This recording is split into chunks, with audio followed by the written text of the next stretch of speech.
Welcome to the Association of Applied and Therapeutic Humor podcast, Laughbox. We have multiple hosts and multiple guests and multiple ways to think out of the box using humor. Join us for today's episode number 83 with Jim Bob Williams, Chip Lutz, and Katy B. All right.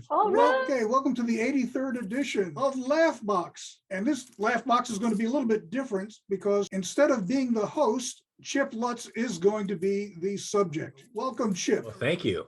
It's great to be a subject. I'm Jim Bob Williams, and here with Katy B, and we'll be your podcast host for the day. Yeah. The thing I really like about doing this is that if we mess up, Chip, you can always just step in and interview yourself. I will. I absolutely will, because I'm a control freak like that. I can't help it. It's just part of my nature. I've got a question for you. Chip, your specialty has been leadership. You also have the Unconventional Leader podcast. I do. And humor, because you are a CHP, Certified Humor Professional. I am. Past president of the AATH. That is also true. You speak no lies, Jimbo. You speak no lies. So here's a question for you. When did you know that you were going to be a leader? When did I know? Yeah. That's a really interesting question because I don't know if you ever really just know. I've always known when I needed to step in. So there are times when I've always known that I need to step in and kind of like, take things. Mm-hmm. It's usually when people are, when it's like, hey, who wants to do this? And everybody kind of like steps back and says nothing. And the internal piece of me is just like, all right, let's just do it. You don't really want to, but you have to, so just do it. So I don't know if there's really like an intrinsic, like, I when I was 5 and other kids were talking about being firemen and policemen. And I was like, well, I'm going to be a leader. That wasn't really it. It's just really more of a case by case, knowing when I needed to step in and do something when other people didn't want to. Okay, so this developed before you went to the Navy? Yeah, I would say so. I mean, pretty much all through my life, I think that I've always stood up for other people that couldn't stand up for themselves and stepped in where I needed to step in, sometimes to my own detriment, and maybe got beat up a few times in high school because of it, but just part of my nature on, doing what's right, doing what needs to be done. When did you decide to add humor, or when did you recognize that humor was going to be part of your leadership style?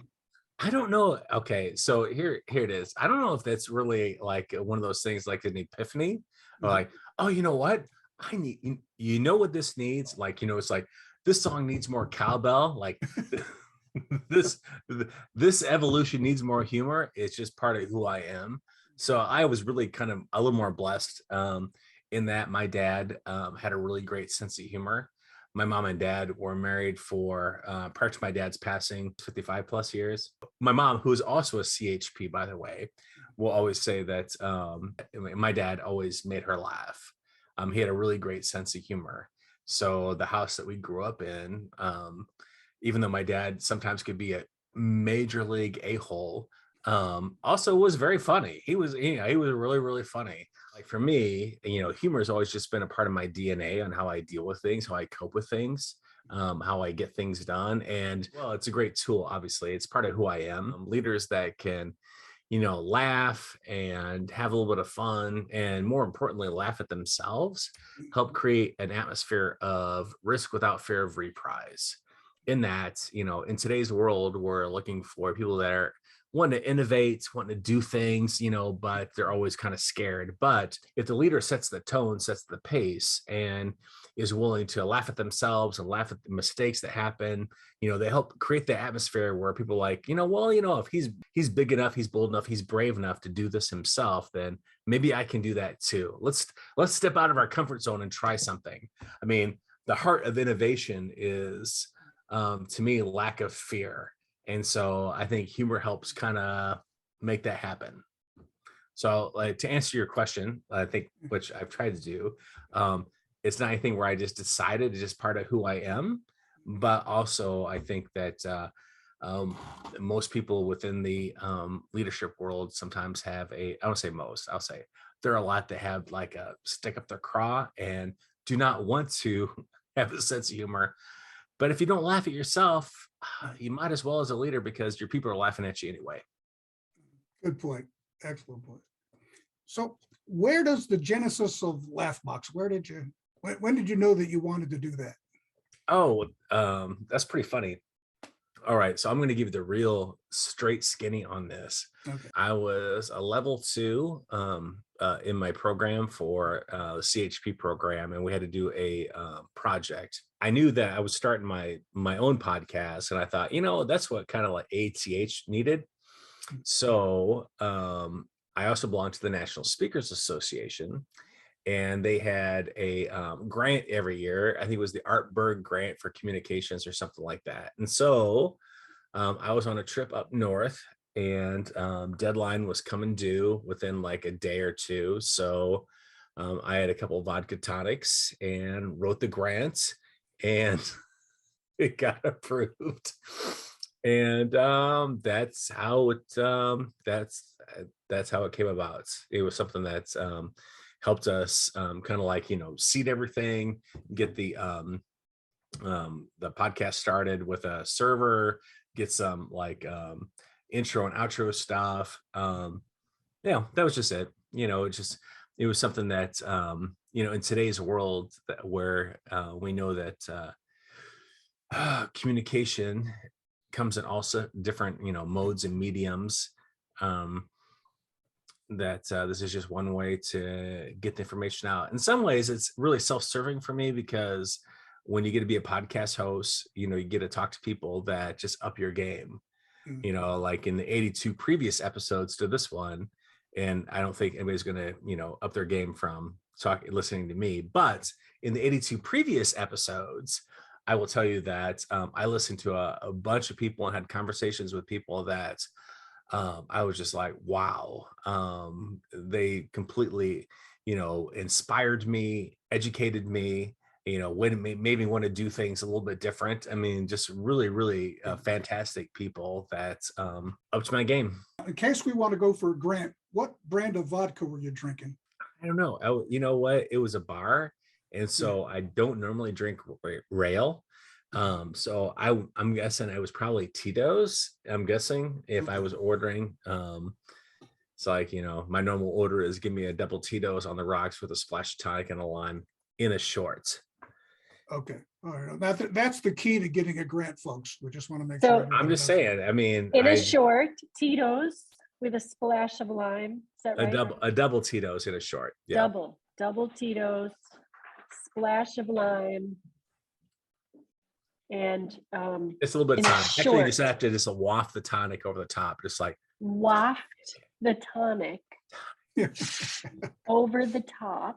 Yeah, that's pretty much it. And then in a short glass.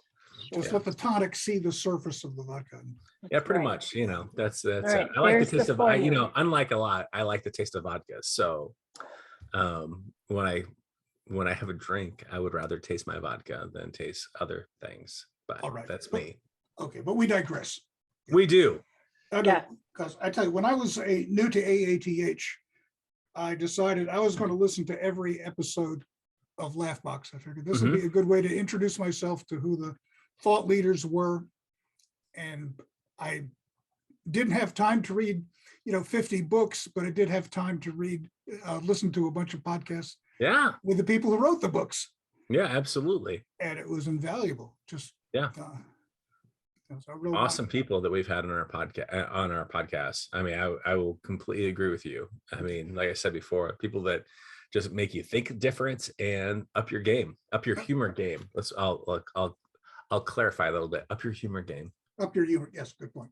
If you were going to do a Mount Rushmore of your podcast guests, who would be the 4 people on your?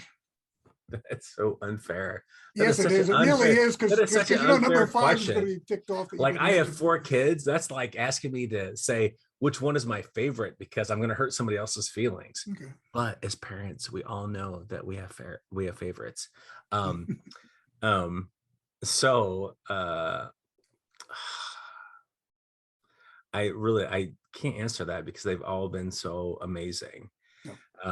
Like I've had, Karen Buxman, also past president, on a few times, Sue Stevenson on a few times, Steve Wilson on a few times. We did a really great last year when the pandemic, 2 years ago when the pandemic hit, we had a great panel talking about the pandemic. And, Heidi Hanna had on a few times. People I've had on a few times, obviously they have a lot to give, but even people that have just been on once have made an impact on me. First, I want to thank you for your service in the Navy. Oh, and well. I also want to thank you for your service to AATH, and especially that podcast where you had the panel discussion at the start of the pandemic. Oh, well, thanks. Because what I would do is I would download the podcast on my phone, get a headset, and I'd go walking on a local college campus, which was eerily empty at the time. You're waiting for like tumbleweeds to start going down the road. That's what I was waiting for. I was like, you're like, it's so desolate, so quiet. You're waiting for tumbleweeds and then for zombies. That's what I was waiting for in March of 2020, tumbleweeds and zombies. I had my machete ready. So I'm just saying for the tumbleweeds and the zombies. If you could please tell us one of your best moments with the podcast. Here's how it works. All right. You're really hoping that you can ask a few questions and the person you're talking to just kind of goes off on a tangent and, handles a lot of stuff and talks about things, because otherwise the conversation is very cumbersome. I have not had that experience with an AATH. I've had it with my other podcasts where you're just like, it's like you're 20 minutes in and you're like, oh man, this is like getting gutted with a butter knife. It is long and painful. I've got to carry this entire conversation. The conversation is not about me. It's supposed to be about this topic and this guest, which has never really been the case with any guest I've had on this podcast, on Laughbox, because, everybody's like comes to the table with a lot of information and a lot of things they want to share. And within our community, and you guys know this, is that it's such a caring and giving community. I remember my first conference in, I think it was 2006 in Panama City Beach. I might be incorrect on that. And that was my first conference, Panama City Beach, but I'm thinking it was 2006. I can't remember, but I remember saying to my spouse at the time, I say at the time because I'm not married to her anymore,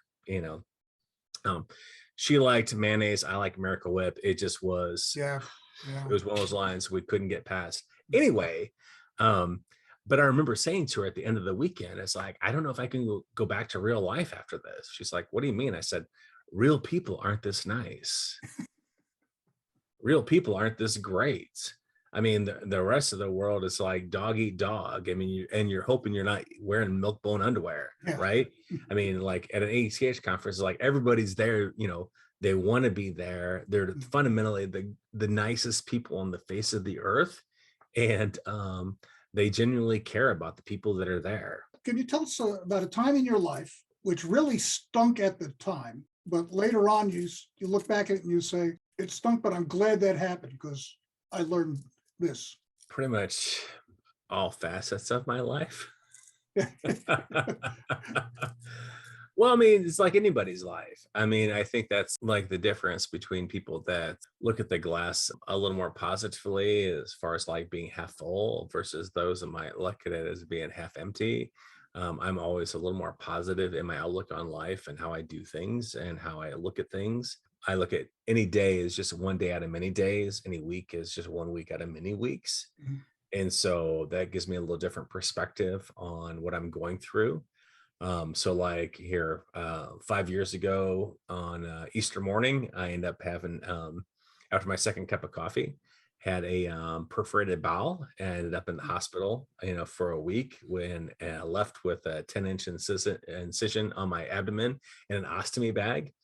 And it was, like I wasn't expecting that. It was a great reminder of my mortality, which I think we all need once in a while. It then made me think about, how much, literally all of us, go through on a daily basis. And so like it spurred a book that I wrote and I published. Anything that's harsh in our lives that we go through sometimes gives us things that, teach us, one, but two, that make us better able to serve other people. I'm a firm believer that I wouldn't erase any hardship that I've gone through in my life because it makes me better able to connect with other people that might be going through the same thing, be a little more empathetic to somebody else's plight, because sometimes we lead kind of insulated lives. So when we connect with other people that maybe a little bit different, but when they start sharing their real story of things that they've gone through, then we can connect with them.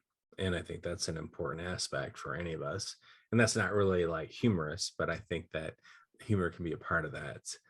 I think like having an ostomy bag is hilarious. It was, first couple of weeks it wasn't hilarious, but afterwards it was really hilarious. I won't share those stories because they're really kind of like literally shitty.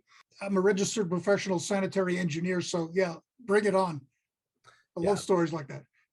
About a month in, I was on a trip and I was speaking in somewhere in Iowa, and then I had to fly to Idaho. So I got to Idaho and I got to my hotel and went to sleep at 2:00 in the morning.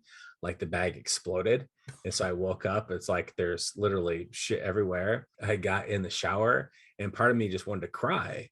And just what, like you ever have those times where you just want your mom to tell you, your mom to hold you and tell you everything's going to be okay. It was one of those moments because it just been like literally the last month, from surgery to then had been like really, really bad.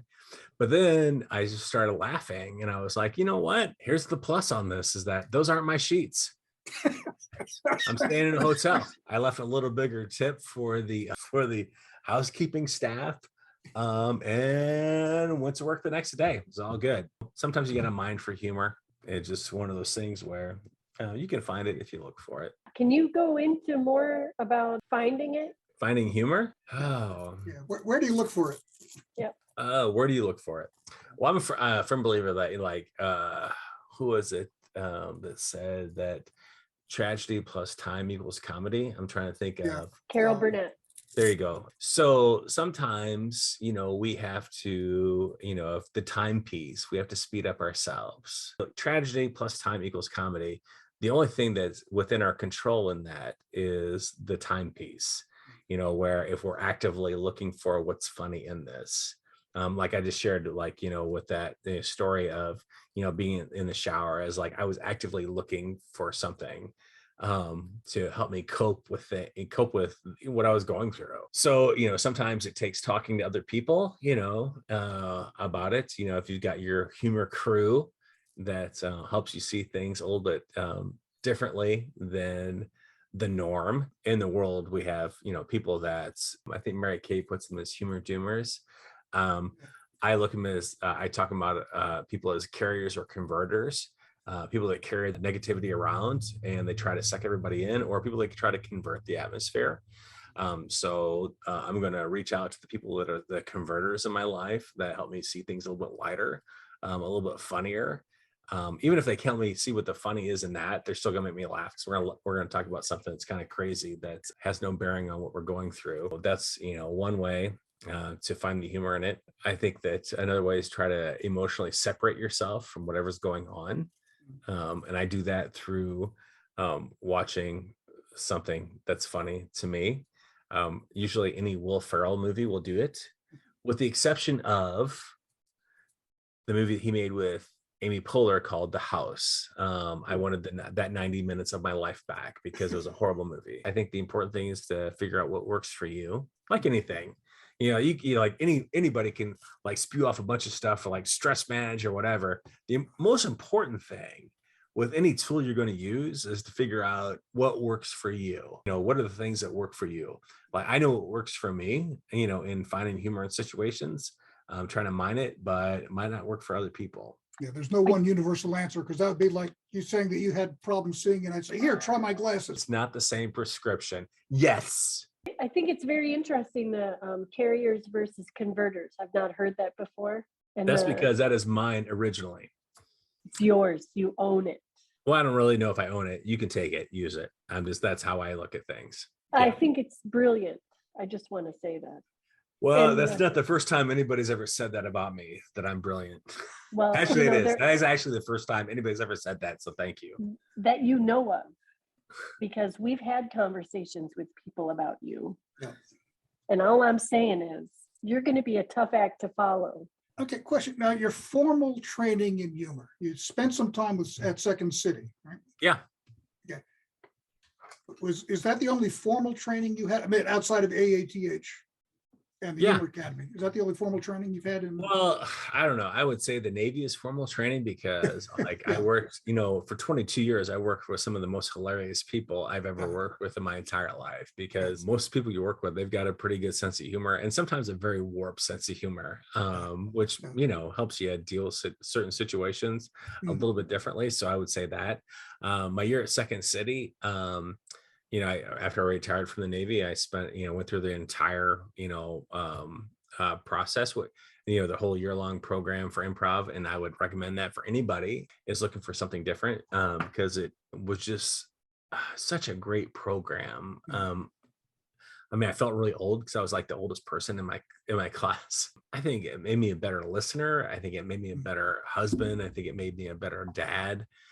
Just because it just got me out of my norm of what I normally look at. And I think that's the kind of sometimes at the heart of improv is, being comfortable in the uncomfortableness of, what's going on and being able to respond when you need to respond without thinking about it. So, opposed to running a script, which sometimes we do in all of life, just running a script of like, oh, well, this is what I should say here. This is what I'm going to say. You know what I mean? So it was just a great process for me.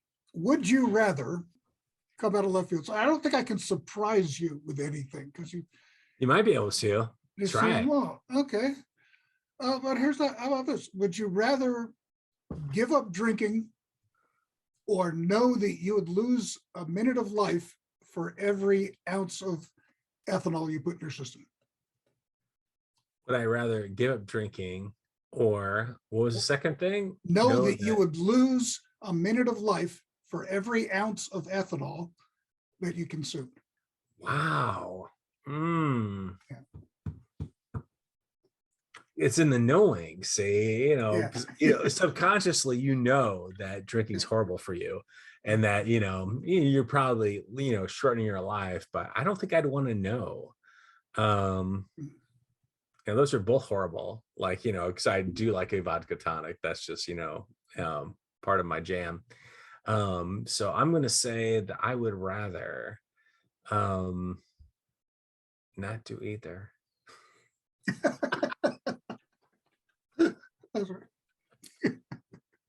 I'm going to plead the fifth. Plead the fifth. The good news is if it does take a minute of life off, at least they're probably pretty crummy minutes, Maybe, so they might be the best minutes. You just don't know. Good point. Depends. There's a lot of things you just don't know. Yeah. We're going to sit back and speculate. If I had done this, my life would be so much better, but probably not. Just be happy where you're at. That's right. All right. Now, the people listening to this podcast are likely affiliated with AATH. No, I'm going to ask you a question. Both ask me a question. Okay. Yes. All right. So, Jim Bob, would you rather jump into a swimming pool filled with tons of ants or jump into a swimming pool filled with millions of flies? That'd be kind of tough. I think I would rather jump in with the ants because I think that would cushion me. And if I jumped in with the flies, the zippers would kind of tear at my skin and it would be very uncomfortable. Yeah. I appreciate your logic train on that.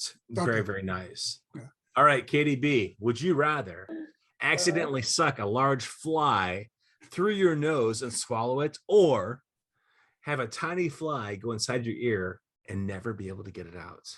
Would both sides of the fly work to zip up the problem? I don't have answers to your question. Yes. Oh. This is your question to answer. This is a moment of truth. It's a moment of truth. Yeah. Well, considering the way my nose works at my age right now, it would probably be best to have it in the nose.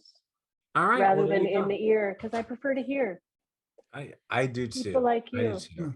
But if And I the could zip constant them buzzing. both sides together and make a zipper and just have it not happen, that'd be even better. And what I appreciate about your answer is that, that constant buzzing in your ear would probably drive you a little crazy. You're right. You never know. I'd much rather have it different than that, because the constant buzzing was like buzz, buzz, buzz, buzz in your ear. You'd be like, I'm going to go out and shank somebody because I can't take this anymore. Yeah, that's right. Yeah. So of course. Thank you. And I shank people on a regular basis. Oh, so who doesn't? Always.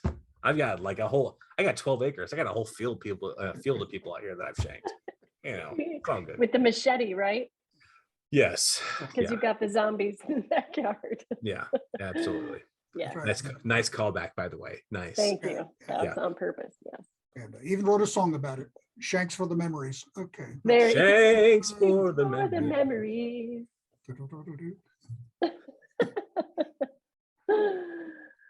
All right. Now, realize that by recording this, and eventually it'll be out there, the words that we record are going to be transmitted. And maybe they'll end up being heard by an alien civilization somewhere. Maybe some archaeologist is going to come by and unearth the server that this is residing on. What would you like the future to know? This is your advice for the 23rd century or whoever is going to hear this. Measure twice, cut once. Good advice. I think that's true for everything in life. So if you're talking to your spouse and you're really angry, measure twice what you're thinking about and cut once. If you're thinking about disciplining somebody, measure twice, cut once. If you're thinking about telling a joke, measure twice, tell it once. So I just think that that's my advice right there for what it's worth. That's pretty good. In the podcast world, as you are such a star, how do you want to be remembered? Can you think of a phrase that sums up Chip in one go? No, I cannot. I'm a horrible evaluator of myself. So I'm much like all of us, I'm much harder on myself than anybody else will ever be. So I would mainly just want, this isn't like a one sentence, I would just say I mainly want that, hopefully that the things that we've shared over the last few years mean something to people and they can take something from it and make a difference in their own lives, and in making a difference in their own life, because every life has a ripple effect, that they positively impact other people as well. That's lovely. So how did you get the nickname Chip? I've been called Chip my entire life. We should have led with this question, because we're rounding up. But so my mom named me Charles Wesley because she thought that it sounded regal and that someday I would have a lot of money, which has yet to manifest. But on our block, there was a Chuck that lived up the street. There was a Charlie that lived across the street. And so she decided before I was even born that she would, they would call me Chip. That way, when they called me for dinner, I would actually, it would be me that showed up and not the other two assholes that lived on the block. Okay. It was just this asshole that would show up. Okay. Right now you're in seminary. I am. By the time this gets published, I will actually be completely done. Very nice. Will we call you Father? No, you. Okay. What will we call you?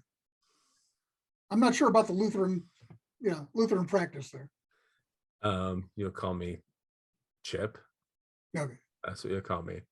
So the Navy person in me, when you said that, Katy B, was like, do we call you Father? I'm like, no, you can just call me Daddy. That's the Navy person. Of course. Right. So the incumbent pastor would be like, no, you can just call me Chip. It's all good.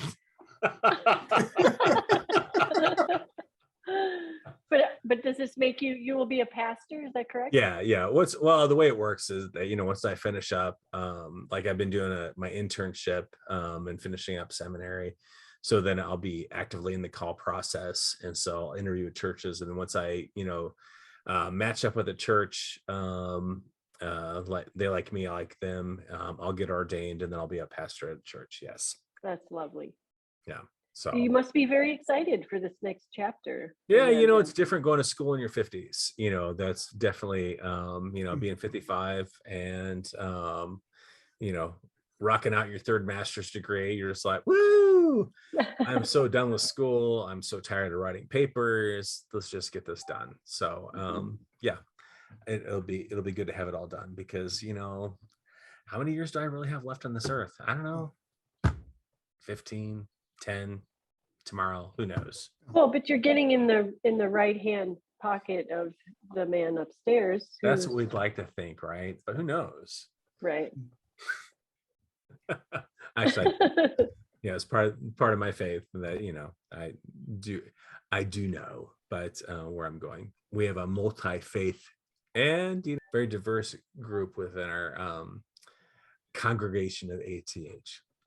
Yes, very true. And if we can say congratulations a little early, Yeah, because of the way the timing's working out. Thank you. I'm excited. Mainly, I'm excited for the summer because I can hang out with my grandkids. That's really what I'm planning for the entire summer. Well, you're going to have to listen to the Meatballs theme song. Do you remember it? No, I don't. Are you ready for the summer? Are you ready for the No, I do. sunshine? Thank you for you know, bringing back that memory. You're welcome. I could do a jig across the screen too, but I'll hold off. No, you can. Okay. I'm here. You ready? Okay. Are you ready for the summer? Are you ready for sunshine? And I can't remember the rest of the words, but they sound like this and something and a whole lot of fooling around, but you're going to be fooling around with God. I think that's a great sermon title. Yeah. Fooling around with God. I think that's Yeah, awesome. I might that's use good. Oh, Yeah. you can have it. It's Yeah. for you. Great. So are you going to have to do a final project before graduation? Are you going to do a final sermon or dissertation? Nope. Okay. Nope. Just, you know, just the coursework we've done. I think, you know, going through taking Greek and Hebrew is probably enough that anybody ever needs to do. Yeah. That's my own personal opinion. Oh, I was going to say Mazel Tov. And you just proved to me that might be something we can say to you. There we go. Is A it? blessing on your head. Mazel tov, Oh, mazel mazel tov. tov.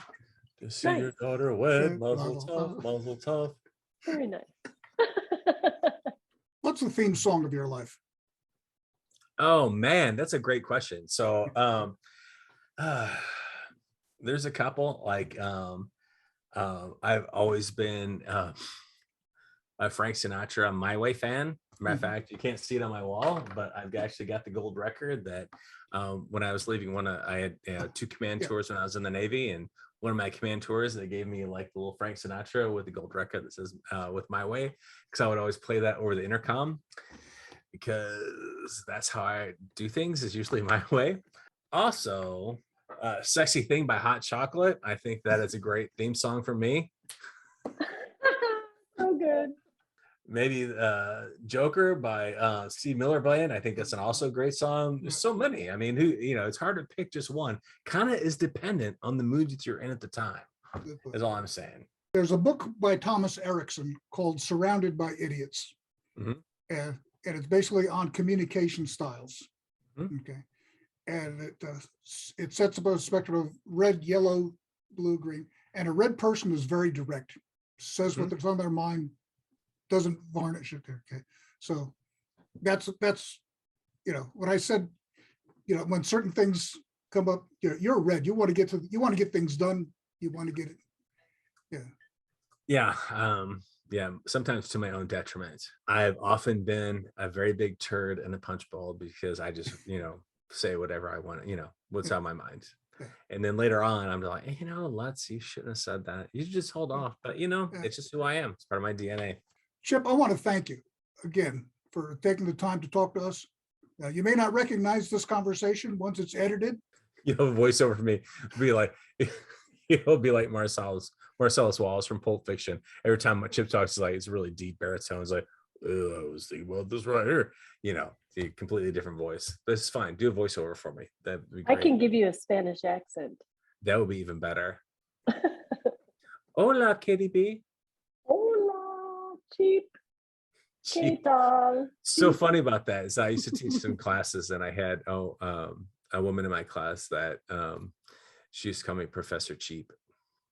She was Hispanic. So good.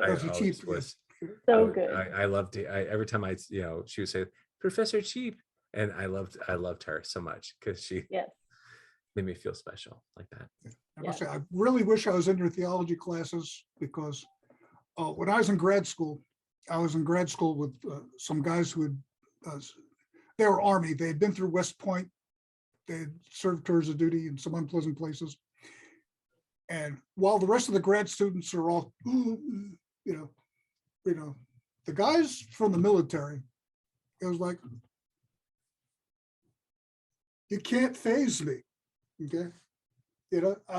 Not impressed by the PhD, not impressed by the equations that were not there on the board there. They had a job to do. They got it done. And I think I learned more about emotional intelligence by watching them. All right. But thanks so much for taking the time out of your day to talk to me about my time doing the podcast. I really appreciate that.